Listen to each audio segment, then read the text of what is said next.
जहेज़ गैर मुस्लिमों से हमारे यहाँ आया। जहेज़ से दो नुकसान हुए। एक गुनाह तो ये कि जहेज़ देना गुनाह है, और जहेज़ देने के बाद लड़की को वालिदैन उसके हक़ से महरूम कर देते हैं। बेटी का हक़ होता है वालिदैन के प्रॉपर्टी में, उससे महरूम कर देते हैं। यानी हम दो गुनाह के शिकार होते हैं जहेज़ से। और हम ये समझते हैं कि इस हक़ की जवाबदेही अल्लाह के पास हमारी नहीं होगी, यकीनन होगी। इसलिए हमें जहेज़ नहीं, उसको विरासत में हिस्सा देने की तलकीन करनी चाहिए। एक शख्स एक मामूली से खस्सी बकरी पालता है, साल भर पालता है। साल भर पालने के बाद कोई शख्स उसके पास आए और कहे कि वो खस्सी मुझे दे दो और साथ में मुझे 20-25 हज़ार रुपये भी दे दो, तो उसको हम शायद पागल कहेंगे कि बताओ, मुफ्त में खस्सी मांग रहा है और पैसे भी मांग रहा है। गौर करिए कि एक वालिदैन एक बच्ची को 20-25 साल जिगर के टुकड़े की हैसियत से पालते हैं, और उसके बाद आप उससे वो बच्ची भी मांगते हैं और उसके बदले पैसे भी मांगते हैं। ये किस अक्ल का सबूत हम देते हैं? ये सब लोग गौर करें। इल्म की बात पे मैं आता हूँ। चूँकि मैं तारीख़ का तालिब इल्म हूँ, तो तारीख़ के बैकग्राउंड में मैं अपनी बात रखूँगा। इल्म से किस तरह से जब हम रोशनास हुए, इल्म हमने हासिल किया, तो कैसे इस्लाम का उरूज हुआ, और फिर हमारे बीच से जब इल्म गया तो कैसे हमारा ज़वाल हुआ। पहले मैं इन बातों पे बात करूँगा, फिर उसके कुछ वजूहात हैं उस पर गौर करूँगा, और फिर आज के सामने जो बैठे लोग हैं उनसे कुछ दरख्वास्त करूँगा कि क्या करना चाहिए, क्या लाएअमल बनाना चाहिए।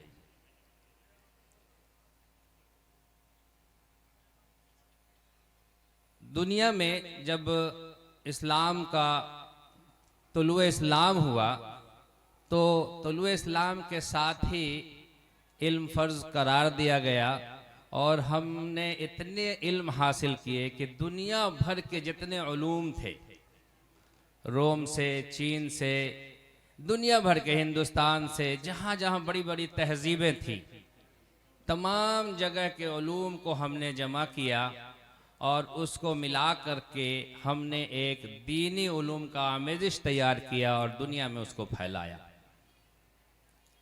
जिसके नतीजे में धीरे धीरे इस्लाम का फैलाव हुआ।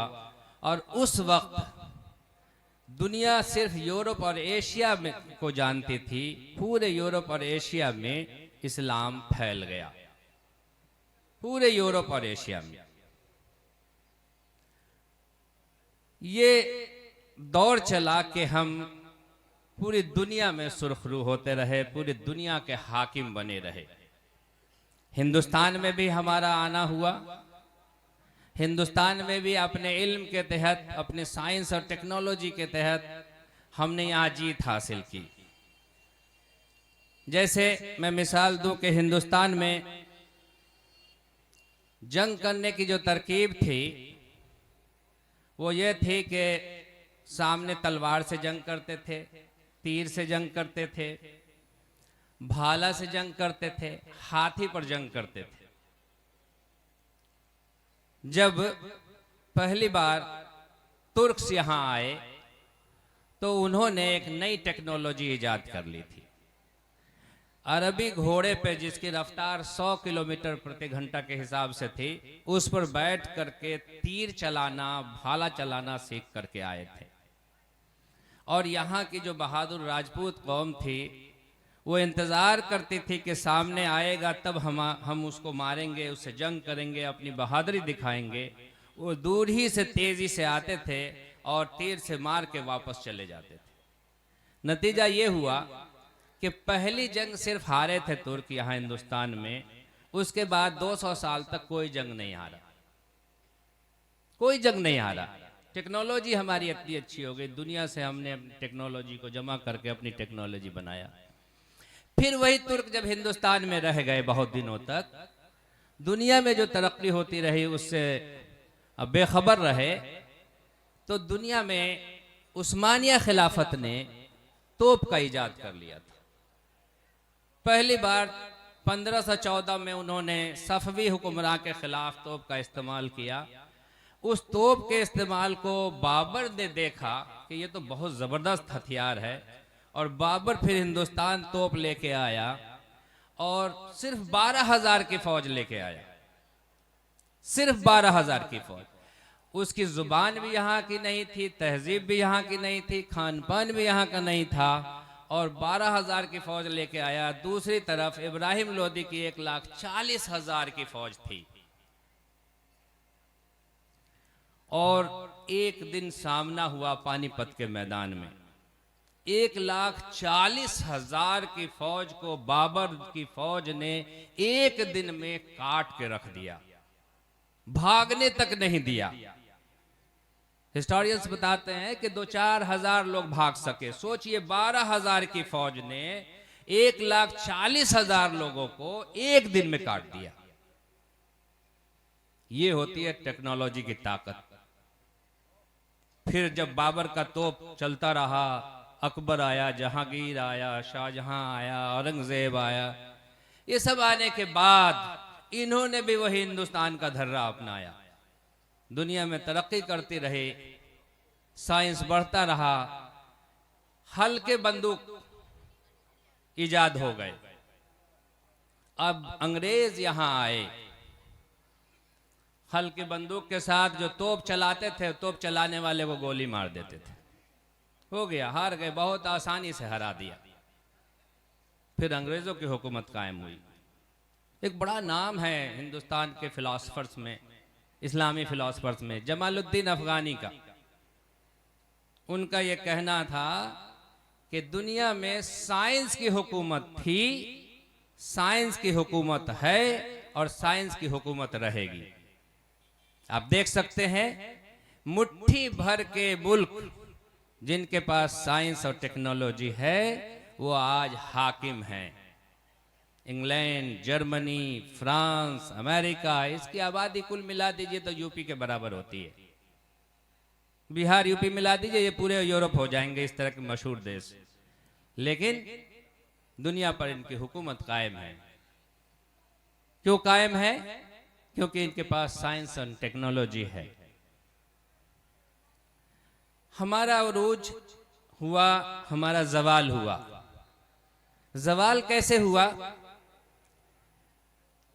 उस्मानिया खिलाफत तक ईसाइयों और मुसलमानों के बीच लगातार सलेबी जंग चलते रहे, और हमेशा ईसाइयों को हार का सामना करना पड़ा।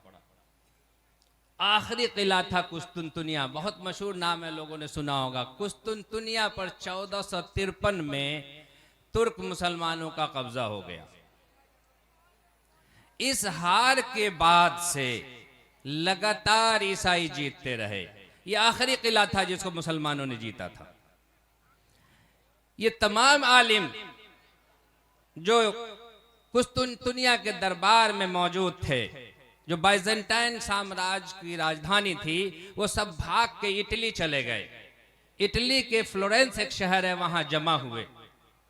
उन्होंने गौर व फिक्र करना शुरू किया कि ये आखिर मुसलमान मुट्ठी भर हमें कैसे हराते चले जा रहे हैं। तो उन्हें एक बात समझ में आई कि सबसे पहले इनका मुताला करना चाहिए। तो इस्लामिक जितनी किताबें हैं वो सब अपने यहां लेके जाकर के वो मुताला करने लगे। लगभग 100 साल का पीरियड गुजरा कि उन्होंने इतना मुताला कर लिया कि अब यहां से एक निचोड़ निकाला कि मुसलमान बहुत सारे अच्छे काम करते हैं, जिनमें इनकी जो खूबियां हैं वो 5 बड़ी खूबियां हैं। पहली खूबी ये थी, इंसानियत का सबक देते हैं, ह्यूमनिज्म। ये जंग के मैदान में जीत जाने के बाद जब वो सिविल लाइफ में जाते हैं तो बिरादराने वतन हो जाते हैं। वो उसमें एक नर्म इंसान हो जाते हैं, वो सबको बराबर समझते हैं, वो रोजी रोटी का इंतजाम करते हैं, वो दुख दर्द का इंतजाम करते हैं। तो पहला पॉइंट उन्होंने ये सीखा कि हमें भी इंसानियत का दर्स देना चाहिए, जुबान से नहीं। आप देखे होंगे जहां चले जाएं तो मिशनरी का स्कूल मिलेगा, मिशनरी का हॉस्पिटल मिलेगा, मिशनरी का चैरिटी इंस्टीट्यूशंस मिलेंगे, इंसानियत का सबक देने लगे। दूसरा उन्होंने देखा कि ये तालीम बहुत हासिल करते हैं। हमारे यहाँ जो इस्लाम की सबसे पहली जंग है, जंग बदर, उस जंग में जो 70 कैदी हुए थे उनको फिदिया के बदले एक चॉइस दिया गया था। चॉइस ये दिया गया कि तुम लोग पढ़े लिखे हो, हमारे 10 मुसलमानों को एक एक कैदी पढ़ा दे तो उनको आजाद कर दिया जाएगा। अब देखिए, इस पर गौर करिए कि उस्ताद गैर मुस्लिम है और तालिबे इल्म मुसलमान है। क्या वो दीन सिखा रहे थे? इल्म की अहमियत समझिए, हुजूर सल्लल्लाहु अलैहि वसल्लम उनसे पढ़वा रहे हैं क्योंकि उसकी जरूरत थी,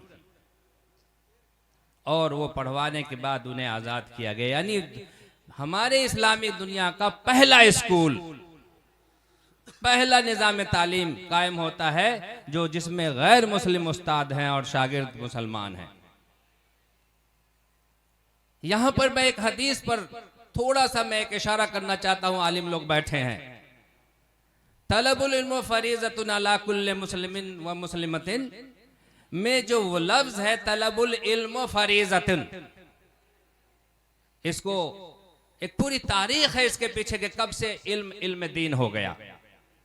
अगर इस हदीस को ऐसे पढ़ा गया होता तलबुल इल्म दीन व फरीज़तुन, तो बात साफ हो जाती। तलबुल इल्म फरीज़तुन, बिना दुनिया के हम किस इल्म की बात करेंगे? इल्म दीन और इल्म दुनिया अलग हो ही नहीं सकता। ये नाफे इल्म है, ये माइक बना है किसी इल्म से, ये नाफे है। ये बिजली बनी है किसी इल्म से, ये नाफे इल्म है। ये अलग कैसे हो सकता है? अल्लाह ताला ने दुनिया में जो निजाम पैदा किया, अल्लाह ताला ने दुनिया में जो सिस्टम पैदा किया, साइंसदान ने सिर्फ और सिर्फ उस सिस्टम का इजाद किया है। ये सब अल्लाह का पैदा किया हुआ है जिसको साइंसदान ने इजाद किया है। साइंसदान कभी नहीं कहते कि मैंने पैदा किया है। ये मोबाइल है तो मोबाइल का जो वेव लेंथ है, साइंसदान ने पता किया कि वेव से हम आवाज पहुंचा सकते हैं, ऑप्टिक फाइबर बना करके, बोर्ड बना करके, चिप्स लगा करके, सिम लगा करके। ये इजाद किया है, ये अल्लाह ने पैदा किया है, किसी इंसान ने नहीं पैदा किया है। एक सेकंड में 2500-3000 हजार किलोमीटर, लाखों किलोमीटर तक आपकी आवाज जाती है। ये अल्लाह ने पैदा किया है, साइंसदान ने नहीं। तो हम गैर शऊरी तौर पे इल्म को बांट करके साइंसदान को जो हम वो तहकीक कर रहे हैं उनको हम गैर शऊरी तरीके पर बुरा भला कह करके उसको साइंस को इस्लाम का मुतसादिम समझ करके हम उनके खिलाफ खड़े रहते हैं। तो समझ लीजिए गैर शऊरी तौर पर हम अल्लाह के लिए, अल्लाह के खिलाफ हम जंग पे हैं, क्योंकि किसी साइंसदान ने इसका इजाद नहीं किया है, पैदा नहीं किया है। हम उस इल्म की बात करते हैं। हमें अभी बहुत जल्दी पर्ची मिल गई है, मैं मऊ से आया हूं, मैं अपनी बात 10 मिनट में खत्म करूंगा तभी बात की, क्योंकि मुझे गार्जियन से बात करनी है। जब इल्म की बात हुई है तो मैं आ जाता हूं अपने टॉपिक पर कि आखिर इल्म को हम कैसे फैलाएं। तो इसमें इल्म को हासिल करने में हम 3 हिस्से में बांटते हैं समाज को। पहला पढ़ने वाला बच्चा, दूसरा स्कूल और तीसरा गार्जियन। आप इन तीनों को जब तक एक साथ नहीं समझेंगे तालीम की अहमियत नहीं समझ में आएगी। मैं सबसे पहले गार्जियन से मुखातब होता हूं। गार्जियन से मुखातब यह है कि देखिए, जैसे हम भैंस, बैल, बकरी पालते हैं, कुर्बानी के लिए बकरा पाल लेते हैं, उसको कितना प्यार से हम पालते हैं, पुचकारते हैं, उसका चारा लाते हैं, उसकी लेड़ी साफ करते हैं, उसको साफ करते हैं, सही जगह का इंतजाम करते हैं। यकीन मानिए, आप अपने दिल पर हाथ रख के बताइएगा कि क्या अपनी औलाद के लिए भी इतनी ही मोहब्बत से तालीम दिलवाते हैं, इतना ही वक्त देते हैं उस बच्चे को? ना। एक आध गार्जियन तो दे सकते हैं, लेकिन कोई वक्त इस तरह से नहीं देता है जितना एक जानवर को वक्त देता है। तो जाहिर है, आप जिस चीज को वक्त दे रहे हैं, आपको वो चीज हासिल हो रहा है। अगर आप मगरिब से इशा तक सारे काम छोड़ दें और बैठ जाए अपने बच्चे के पास और उसको देखें वो क्या कर रहा है, पढ़ रहा है, लिख रहा है, इसके लिए जरूरी नहीं कि आप पढ़े लिखे हों, क्योंकि आप देखेंगे तो उनको पढ़ते हुए, उनको आप लिखते हुए देखेंगे, ये काफी है। क्योंकि उस्ताद हैं, स्कूल में पढ़ाने वाले हैं, रोज आप जब उनको इतना वक्त देंगे तो उससे आपको मोहब्बत भी बढ़ेगी और वो बच्चा पढ़ेगा भी, उसको पढ़ने की आदत भी होगी। दूसरा, हम स्कूल का ध्यान नहीं देते कि जैसे हमारे यहाँ जितनी आबादी है उसके हिसाब से हम घर बनाते हैं कि भाई घर में हमारे इतने बच्चे हैं, इतने कमरे होने चाहिए, सोने पढ़ने के लिए जगह होनी चाहिए। उसी तरह समाज में जितने बच्चे हैं उसको जोड़ा जाए कि 300 बच्चे पर एक स्कूल हो। आखिर वो 300 बच्चों पर एक स्कूल क्यों नहीं समाज मिलकर कायम करता है कि हर बच्चा उसमें पढ़ सके? जिस तरह हम बाकी चीजों के लिए चंदा करते हैं, बाकी चीजों के लिए एकजा होते हैं, मदारिस, मस्जिद या इस तरह के प्रोग्राम के लिए जब हम एक जगह जमा होते हैं और चंदा करते हैं, तो क्यों नहीं ऐसी चीजों के लिए हम चंदा करें जिसमें हमारे बच्चे का कैरियर बने? इस बात पर आप गौर करिएगा कि एक टाइम किसी भूखे बच्चे को अगर आप खाना खिलाते हैं तो कितना सवाब का एहसास होता है कि मैंने आज भूखे को खाना खिलाया। अगर मैंने अलीगढ़ मुस्लिम यूनिवर्सिटी से पढ़ा तो मैंने इल्म हासिल करके नौकरी पाई, अपनी किफालत कर रहा हूं, यानी अपने पेट की भूख मिटा रहा हूं, अपनी फैमिली के, अपने रिश्तेदारों की, या जो भी समाज में मैं खिदमत कर सकता हूं, तो क्या यह सवाब नहीं है? तो ऐसे सवाब का आप जानते हैं कि आज रोजगार का सबसे बड़ा जरिया है स्कूल, कॉलेज, यूनिवर्सिटी, और रोजगार हासिल करना जरूरी है, क्योंकि यानी रोजी कमाना आप पर फर्ज है। और आज रोजी का जरिया 1 नंबर पर तालीम है, 2 पर तिजारत है, 3 पर खेती है, 4थे पर स्किल वर्क है, हुनरमंद काम है। इन तमाम चीजों का इंतजाम करना चाहिए कौमी लेवल पर। हम अपने स्कूल में गलत टीचर की बहाली कर लेते हैं, उनके तालीम का अच्छा इंतजाम नहीं होता, और एक टीचर गलत बहाल होता है तो 40 जनरेशन वो बर्बाद करता है। 40 साल लगभग वो पढ़ाता है और 40 जनरेशन को जाहिल करता है। टीचर में कभी बेईमानी नहीं करनी चाहिए। लायक आलिम, लायक टीचर को आप बहाल करिए, क्योंकि हो सकता है वो आपका रिश्तेदार हो, एक को फायदा होगा और आपकी जनरेशन तबाह होगी। बच्चे पढ़ना नहीं चाहते इसलिए कि बच्चे की फितरत ही नहीं है पढ़ने की। एक कसाई एक बकरे को कान पकड़ के घसीट रहा था। एक बच्चा वहां से गुजर रहा था अपने वालिद के साथ, बकरा चिल्ला रहा था। वालिद से पूछा बच्चे ने कि ये बकरा क्यों चिल्ला रहा है? वालिद ने कहा बेटा ये कसाई इसको ज़बह करने ले जा रहा है। बच्चे ने कहा बस इतनी सी बात के लिए चिल्ला रहा है, मैं तो समझ रहा था इसको स्कूल ले जा रहा है। अब अंदाजा लगाइए कि स्कूल जाने से कितना डर लगता है। क्यों? इसलिए कि स्कूल में जो पढ़ाई का निजाम है वो बोझ हो गया है,